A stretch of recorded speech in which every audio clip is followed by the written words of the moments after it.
이와 같이 나는 들었다.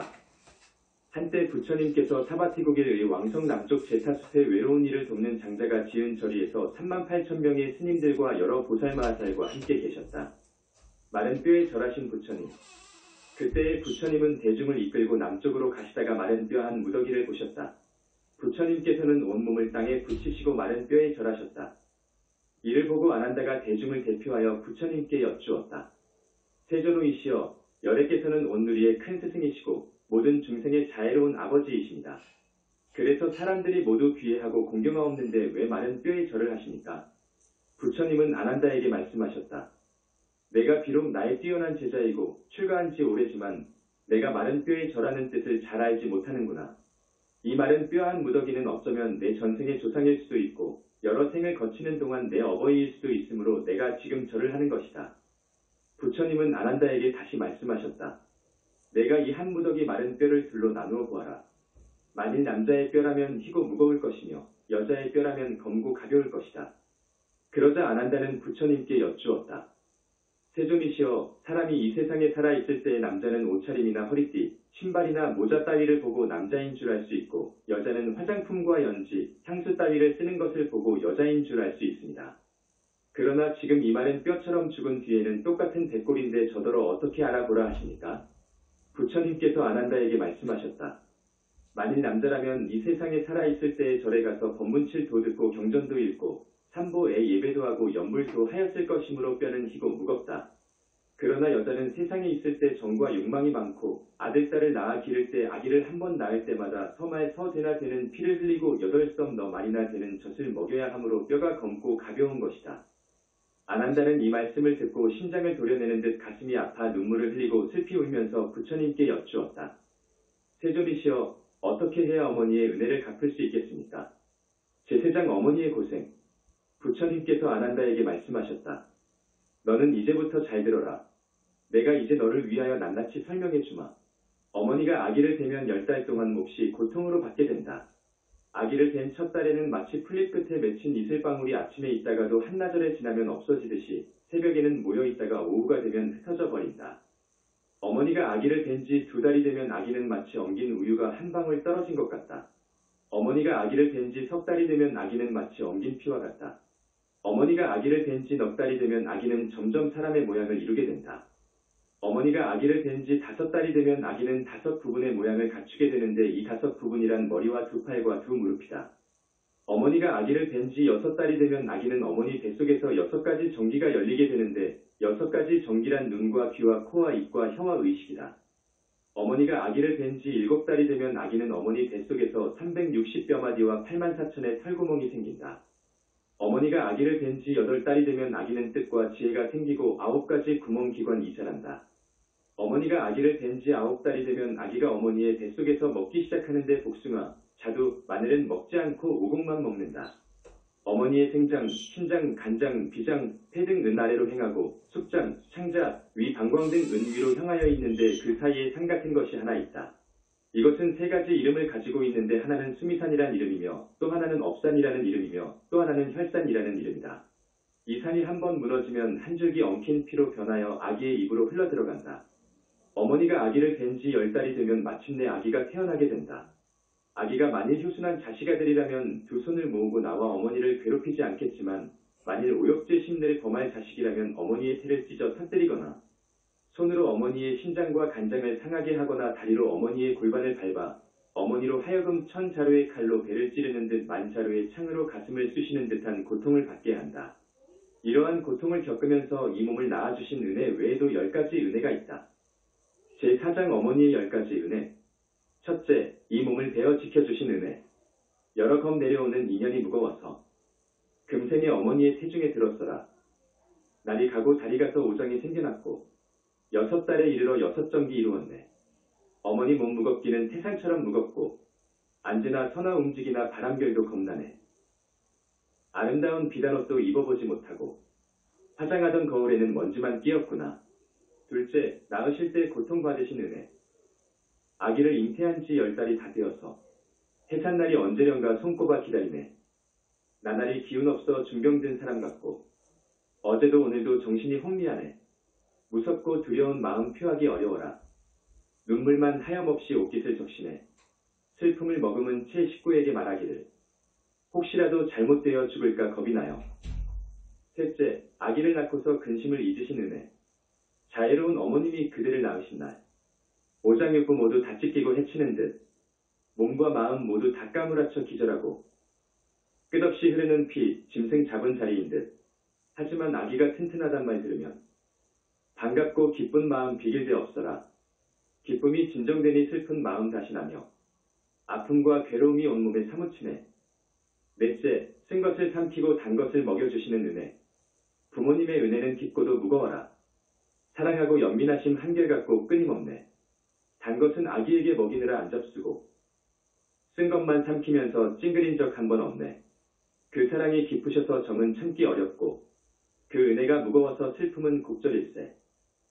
자나깨나 오로지 아기 배를 불리고자 자애로운 어머니는 굶주림도 마다 않네.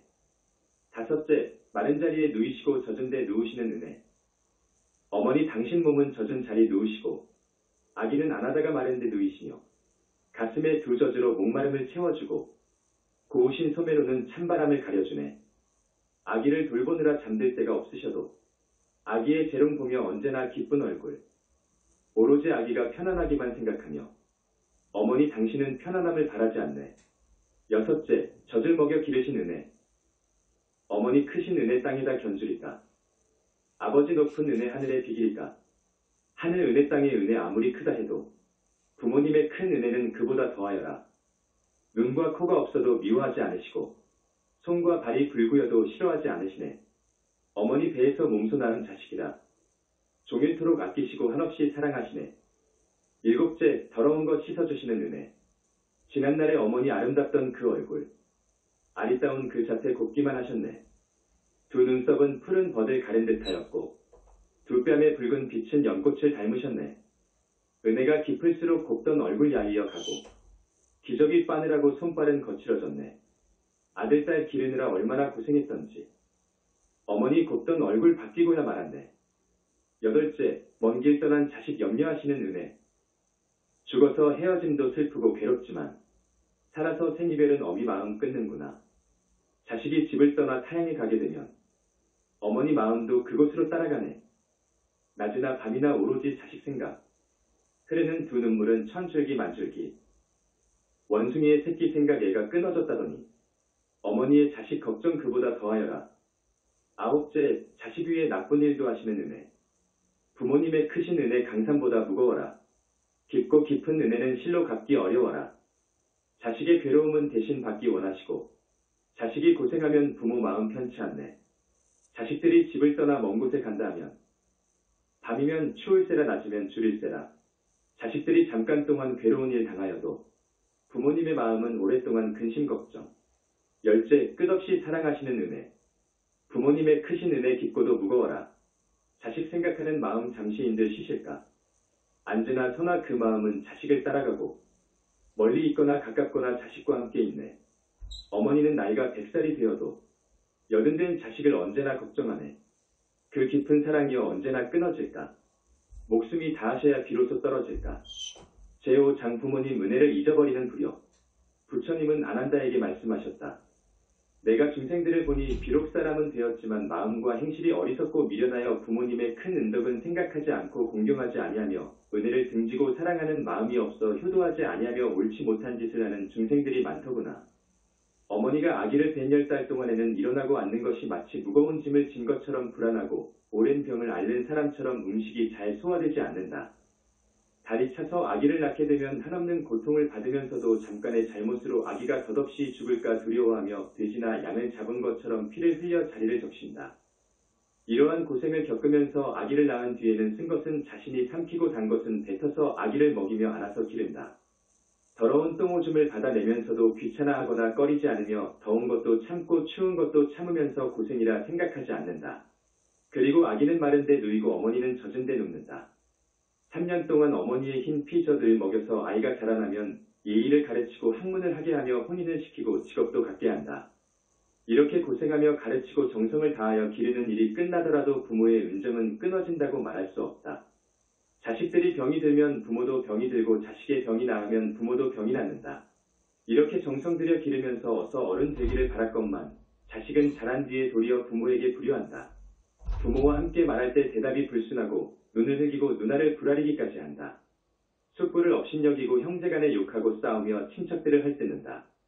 예의가 없어 스승의 가르침이나 부모의 가르침을 따르지 않고 형제간의 약속도 지키지 않고 서로 눈을 흘기며 나가거나 들어올 때 어른에게 알리지 아니하고 말과 행동이 다르며 제멋대로 일을 한다. 그러면 부모는 훈계하고 어른들은 그 잘못을 일러주어야 하건만 어리다고 예뻐하기만 하고 감싸주기만 하기 때문에 아이가 점점 자라면서 더욱 거칠어지고 어긋난다. 잘못을 타이르면 제 잘못을 인정하지 않고 도리어 화를 내고 원망하며 착한 벗을 버리고 나쁜 사람을 가까이 하게 된다. 이러한 버릇을 들이게 되면 나쁜 성격이 형성되어 허망한 생각에 빠지고 남의 꼬임에 빠지게 된다. 그래서 부모를 거스르고 집을 떠나 타향으로 돌아다니며 장사를 하기도 하고 군대에 가기도 하며 이럭저럭 지내다가 장가를 들게 되면 이것이 장애가 되어 오랫동안 집에 돌아오지 않는다. 그리고 타향에서 사는 동안 조심하지 않다가 나쁜 사람의 꼬임에 빠져 나쁜 짓을 하다가 잡혀 형벌을 받고 감옥에 갇혀서 쇠고랑을 차기도 한다. 또 병을 얻거나 재난을 당하여 고통스럽고 굶주려도 아무도 돌봐주는 사람 없이 남의 미움과 천대를 받는다. 그러다가 길거리에 버려져 마침내 죽게 되어도 누구 하나 보살펴주는 사람이 없다. 죽은 뒤 시체마저 거두는 사람 없어 퉁퉁 붓고 썩다가 볕에 쪼이고 바람을 맞아 쓸쓸한 백골말이 타양 땅에 뒹굴게 되면 부모 친족과 다시는 만날 수 없게 되고 만다. 한편 부모의 마음은 자식을 위해 오랫동안 근심하고 걱정하며 피눈물을 흘리다가 눈이 어두워져 눈이 멀기도 하며 너무 슬퍼하다가 기운이 다하여 병들기도 한다. 자식을 그리다가 몸이 쇠약해져서 갑자기 죽으면 하늘 품게 되어 넋이 되어서도 끝내 자식을 잊지 못한다. 그리하건만 자식은 효도와 정의를 받들지 않고 나쁜 무리들을 따르며 어울려 포악한 깡패가 되어 쓸모없는 짓들을 즐겨 배우고 남을 때리고 싸우며 도둑질을 하고 마을의 풍속을 더럽히며 술 마시고 노름하면서 여러 가지 악업을 짓는다. 그래서 형제들에게 누를 끼치고 부모님께 걱정을 끼친다. 또 새벽에 나가고 밤늦게 돌아와서 부모님께 항상 걱정을 끼친다. 또 부모님이 어떻게 계시는지 추운지 더운지도 모르고 초하루와 보름에도 문 안 들이지 아니하며 부모님을 길이 편안히 모시기는커녕 부모님이 나이가 많아 몸이 쇠약하고 파리하면 남이 볼까 부끄럽다고 구박하고 욕한다.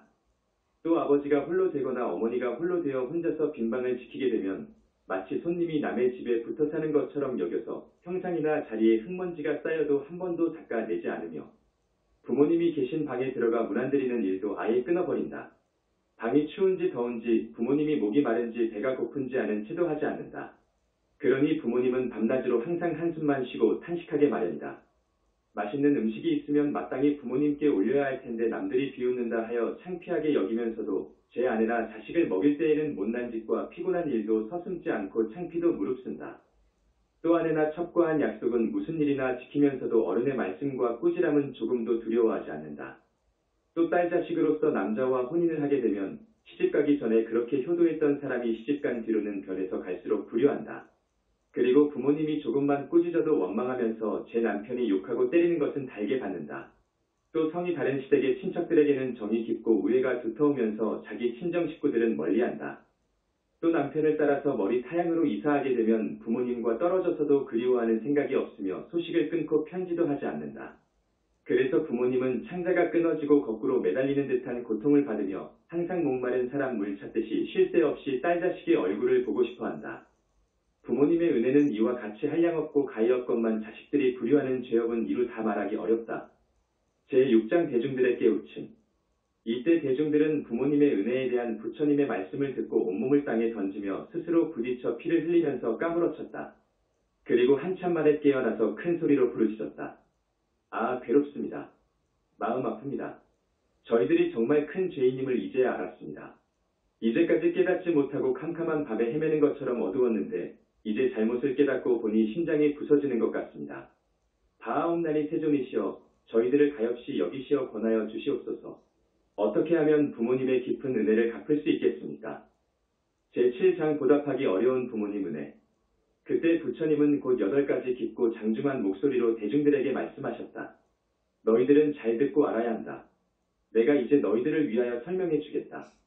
가령 어떤 사람이 왼쪽 어깨에 아버지를 업고 오른쪽 어깨에 어머니를 업고서 살갗이 닳아져 뼈가 드러나고 뼈가 닳아져 골수가 드러나도록 수미산 11을 100천 바퀴 돌지라도 부모님의 깊은 은혜는 다 갚지 못할 것이다.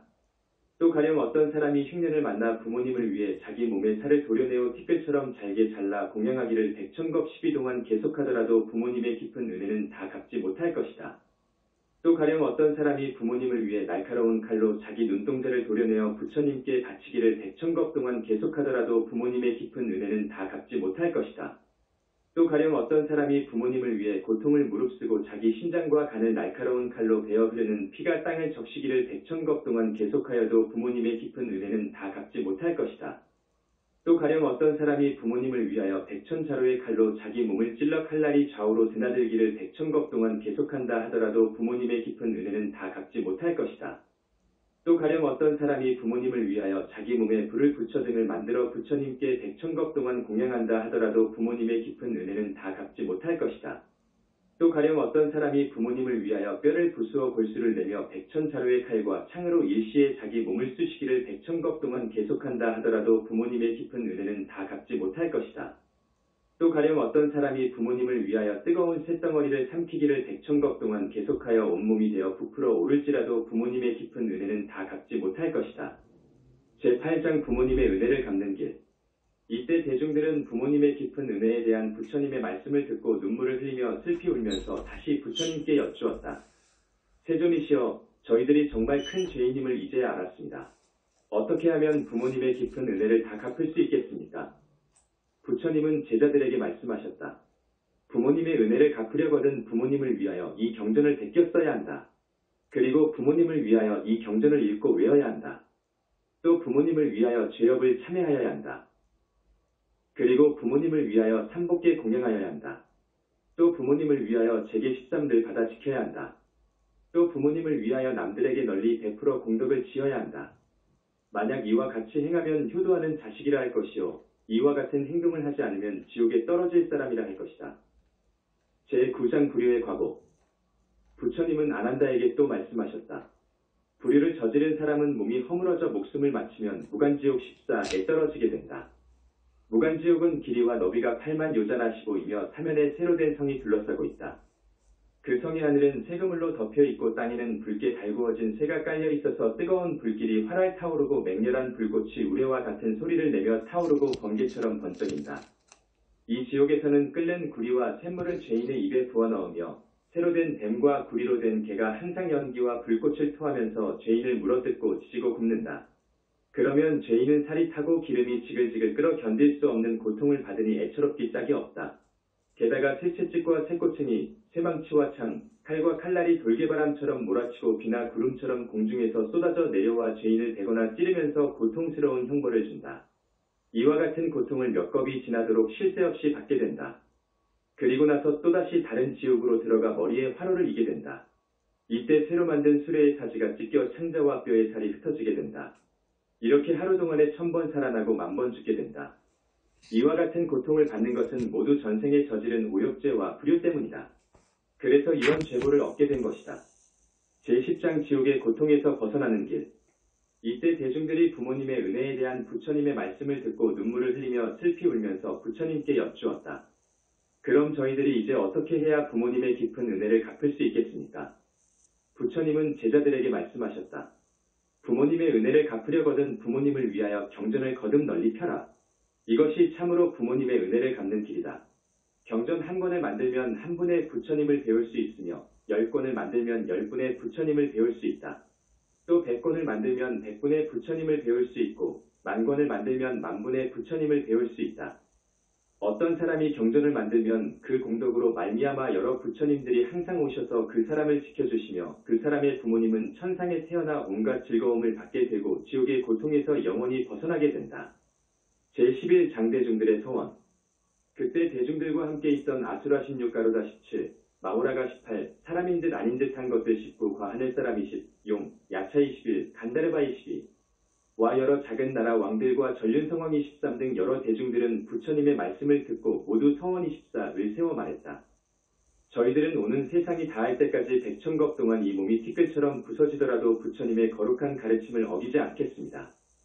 또 100,000겁 동안 혀를 백유순의 길이가 되게 빼내어 보습으로 갈아서 피가 강물처럼 흘러내리더라도 부처님의 거룩한 가르침을 어기지 않겠습니다. 또 백천자루의 칼로 이 몸을 좌우에서 찌르더라도 부처님의 거룩한 가르침을 어기지 않겠습니다. 또 백천겁 동안 세그물로 몸을 얽어매더라도 부처님의 거룩한 가르침을 어기지 않겠습니다. 또 백천겁 동안 작두와 방아로 이 몸을 찢고 부수어 백천만 조각이 나고 가죽과 살, 흰줄과 뼈가 모두 가루가 되어 떨어져 나가더라도 끝내 부처님의 가르침을 어기지 않겠습니다. 제12장경전의 이름. 이때 아난다가 부처님께 여쭈었다. 세존이시여, 이 경전의 이름은 무엇입니까? 저희들이 어떤 이름으로 이 경전을 받들어 지녀야 하겠습니까? 그러자 부처님께서 아난다에게 말씀하셨다. 이 경전의 이름은 부모님의 무거운 은혜를 크게 갚는 길이라 할 것이니 그대들은 항상 이 이름으로 받들어 지녀야 한다. 그때 하늘사람과 사람과 아수라 등 여러 대중들이 부처님의 말씀을 듣고 모두 크게 기뻐하면서 믿고 받아들여 받들어 지녔다. 그리고 부처님께 절하고 나서 물러갔다.